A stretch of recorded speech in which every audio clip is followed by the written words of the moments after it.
जय श्री कृष्ण दोस्तों। The incredible vlogger and explorer channel पर आपका स्वागत है। आज मैं आपको माघ पूर्णिमा के बारे में बताऊंगी।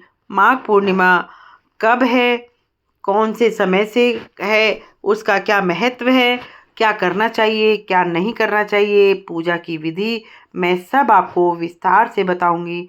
आप अंत तक मेरे चैनल पर बने रहें और मेरे चैनल को सब्सक्राइब करें, बेल आइकन ज़रूर दबाएं ताकि जो भी मेरा वीडियो आपको मिले वो सबसे पहले मिले। और आप मेरे चैनल पर माघ मास की कथा और उसके महत्व के बारे में और हर अध्याय के बारे में जान सकते हैं। आप मेरे चैनल पर जाकर उनका श्रवण कर सकते हैं दोस्तों। तो मैं आपको आज माघ पूर्णिमा के बारे में बताती हूँ। सनातन धर्म में पूर्णिमा तिथि के दिन स्नान दान के कार्यों का बड़ा महत्व है। पांचांग के अनुसार इस महीने की पूर्णिमा की तिथि 24 फरवरी को पड़ रही है।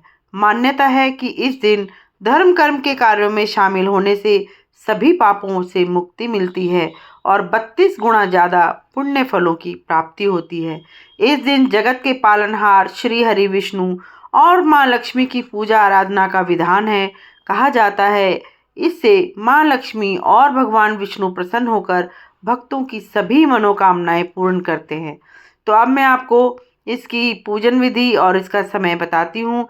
हिंदू पंचांग के अनुसार इस बार माघ महीने की पूर्णिमा की तिथि की शुरुआत 23 फरवरी को दोपहर 3:36 से होगी और अगले दिन यानी 24 फरवरी को 6:34 तक रहेगी। इसलिए उदया तिथि के अनुसार 24 फरवरी को माघ पूर्णिमा मनाई जाएगी। स्नान के बाद दान का जो मुहूर्त है वह सुबह 5:11 से लेकर 6:02 तक साय का है। शाम को चंद्रोदय शाम 6:12 पे होगा। आप पूजा के लिए जो जो सामग्री लें मैं आपको उसके बारे में बताती हूँ। माघ पूर्णिमा के पूजन के लिए रोली, अक्षत, चावल, फल, फूल, पंचामृत, सुपारी, तुलसी दल और तिल पान का पत्ता समेत पूजा की सभी सामग्री एकत्रित कर लें। माघ पूर्णिमा के दिन आप पूजा किस तरह से करें अब मैं आपको वो बताती हूँ। माघ पूर्णिमा के दिन सुबह पवित्र नदी में या घर में गंगा जल डालकर स्नान करें। ऐसा करने से आपको गंगा स्नान तुल्य फल मिलेगा। इसके बाद पानी में काले तिल मिलाकर सूर्यदेव को जल अर्पित करें। सूर्यदेव को जल अर्पित कर फिर विष्णु और माँ लक्ष्मी जी की विधिवत पूजा करें। इनके बीज मंत्रों का जाप करें। अंत में सभी देवताओं की आरती उतारें।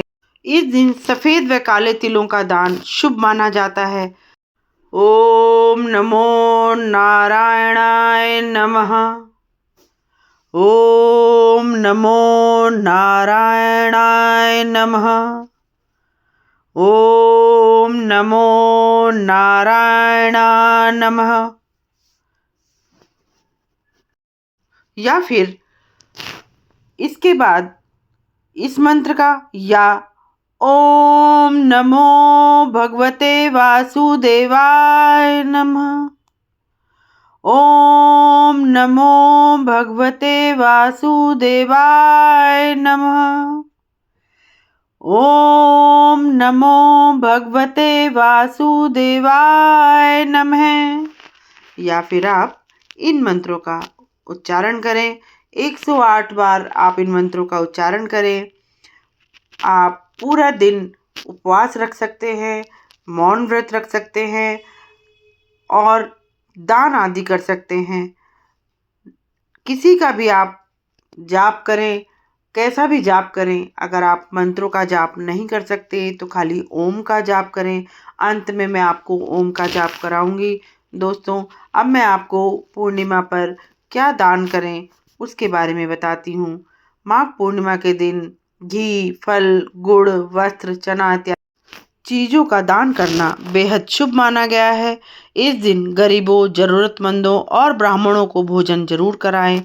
जैसी आपकी श्रद्धा हो उतना दान आप करें, जितना आप कर सकते हैं पूजा करें। भगवान श्री हरि की प्रार्थना करें। भगवान श्री हरि आप सभी की मनोकामनाएं पूर्ण करें। दोस्तों, ब्रह्मवैवर्त पुराण के अनुसार माघ पूर्णिमा के दिन भगवान विष्णु गंगा जल में निवास करते हैं। अतः इस दिन गंगा जल का स्पर्श मात्र से ही मनुष्य को वैकुंठ लोक की प्राप्ति देता है, ऐसा मान्यता है। 24 फरवरी शनिवार को माघ महीने की पूर्णिमा है। इस तिथि को पुराणों में कल्पवास की पूर्णता का पर्व माना गया है। पूर्णिमा पर गंगा स्नान करने का विधान है। इस दिन गंगा स्नान करके कल्पवासी अपनी 1 माह की तपस्या करके लौटते हैं। जो 1 माह तक वहां नहीं रुकते, वे इस दिन गंगा स्नान करके न केवल पूरे माह का बल्कि वर्ष भर का पुण्य लाभ कमा लेते हैं। ऐसी मान्यता है कि इस दिन सभी देवी देवताओं का भी प्रयाग में गंगा स्नान में स्नान करके अपने लोक को लौट जाते हैं। पुराणों का कहना है कि इस पर्व पर किए गए शुभ कामों में अक्षय पुण्य मिलता है। इसके अलावा माघ पूर्णिमा के दिन संत रविदास जयंती भी मनाई जाती है। इस दिन वाग्देवी यानी सरस्वती के स्वरूप ललिता महाविद्या की जयंती भी है। होली से 1 महीने पूर्व इस पूर्णिमा पर होली का डांडा भी लगाया जाता है। कहीं कहीं पर यह होली का डांडा बसंत पंचमी वाले दिन लगाया जाता है, इसलिए इसे होलिका डांडा और रोपणी पूर्णिमा भी कहा जाता है। पद्म पुराण के अनुसार मास में जप तप दान से भगवान विष्णु उतने प्रसन्न नहीं होते जितने माघ मास में गंगा स्नान करने से होते हैं। ब्रह्मवैवर्त पुराण के अनुसार माघ पूर्णिमा के दिन भगवान विष्णु गंगा जल में निवास करते हैं। अतः गंगा जल के स्पर्श मात्र से ही वैकुंठ की प्राप्ति होती है। मत्स्य पुराण में वर्णन आया है कि माघ महीने में यह माघ पूर्णिमा के दिन गंगा यमुना सरस्वती के संगम में स्नान करने से 10 तीर्थों के साथ सहस्त्र कोटि तप का पुण्य प्राप्त होता है। इस दिन गंगा आदि सहित अन्य पवित्र नदियों में स्नान करने से पाप और संताप का नाश होता है, मन और आत्मा की शुद्धि होती है। इस दिन किया गया महास्नान समस्त रोगों का नाश करके दैहिक दैविक और भौतिक कष्टों से मुक्ति दिलाता है। स्नान और दान के वक्त ओम नमो भगवते वासुदेवाय नमः का मानसिक जाप करते रहना चाहिए। स्नान के बाद पात्र में काले तिल भरकर और साथ में शीत निवारक वस्त्र दान करके धन और वंश में वृद्धि होती है। इस दिन पितरों को तर्पण करना भी फलदायी माना गया है। ऐसा करने से उनकी आत्मा को शांति मिलती है और आयु एवं आरोग्य में वृद्धि होती है। माघ मास को हम वैज्ञानिक दृष्टिकोण से भी मानते हैं, क्योंकि माघ पूर्णिमा के स्नान को वैज्ञानिकों ने भी माना है कि माघ महीने में ऋतु परिवर्तन होता है, इसलिए नदी के जल में स्नान और सूर्य को अर्घ्य प्रदान करने से रोगों को मुक्ति मिलती है। दूसरा कारण है कि चंद्रमा का संबंध मन से होता है। कारण यह भी है कि व्रत मन की पवित्रता और चित्त की शांति के लिए किया जाता है। इससे जीवन में सकारात्मक ऊर्जा का संचार होता है और आध्यात्मिकता का विकास होता है। दोस्तों, अब मैं आपको माघ पूर्णिमा से जुड़ी एक पौराणिक कथा का श्रवण कराऊंगी। पौराणिक कथा के अनुसार कांतिका नगर में एक गरीब ब्राह्मण दंपति रहते थे, जो भिक्षा मांगकर अपना जीवन यापन करते थे। ब्राह्मण का नाम धनेश्वर था और उसकी कोई संतान नहीं थी। एक दिन भिक्षा मांगने के दौरान लोग ब्राह्मण की पत्नी को बांझ कहकर ताना मारने लगे और भिक्षा भी नहीं दी। इस तरह से ब्राह्मण दंपति बहुत दुखी हो गए। इसके बाद किसी ने उन्हें 16 दिनों तक मां काली की पूजा करने को कहा। दंपति ने 16 दिनों तक मां काली का पूजन किया। पूजन से प्रसन्न होकर मां काली ने दंपति को दर्शन दिए और साथ ही ब्राह्मण की पत्नी को गर्भवती होने का वरदान दिया। मां काली ने ब्राह्मण को हर पूर्णिमा पर दीप जलाने को कहा और अगले पूर्णिमा में दीपक की संख्या को बढ़ाने को कहा। इस तरह से दंपति हर पूर्णिमा के दिन व्रत रखने लगे और दीप जलाने लगे। कुछ ही समय बाद ब्राह्मण की पत्नी गर्भवती हो गई और 10वें महीने में एक सुंदर पुत्र को जन्म दिया। ब्राह्मण ने पुत्र का नाम देवदास रखा, लेकिन देवदास अल्पायु था।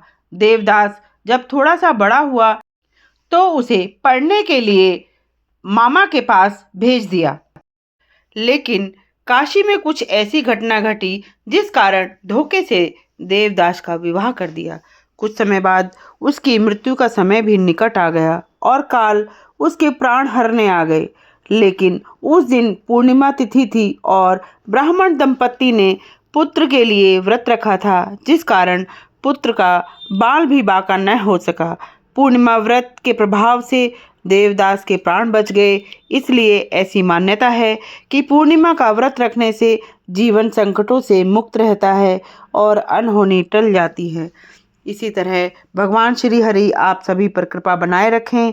आप सभी भक्ति में इसी तरह लीन रहें और भगवान श्री हरि का स्मरण करते रहें। ओम भगवते वासुदेवाय नमः। ओम भगवते वासुदेवाय नमः। ओम भगवते वासुदेवाय नमः। दोस्तों, अंत में ओम का उच्चारण करेंगे। ओम का मंत्र ऐसा है जिसमें सभी चीज़ों का सार समाया हुआ है, सभी मंत्रों का सार समाया हुआ है। यह आध्यात्मिक और आत्मिक सभी गुणों को उजागर करने वाला है।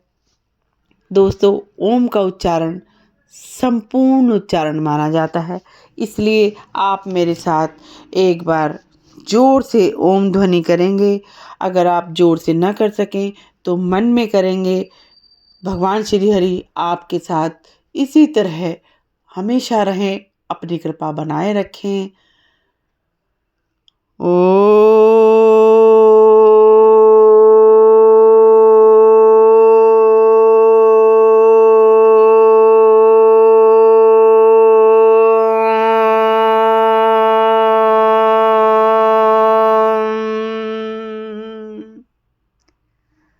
जय श्री कृष्ण दोस्तों।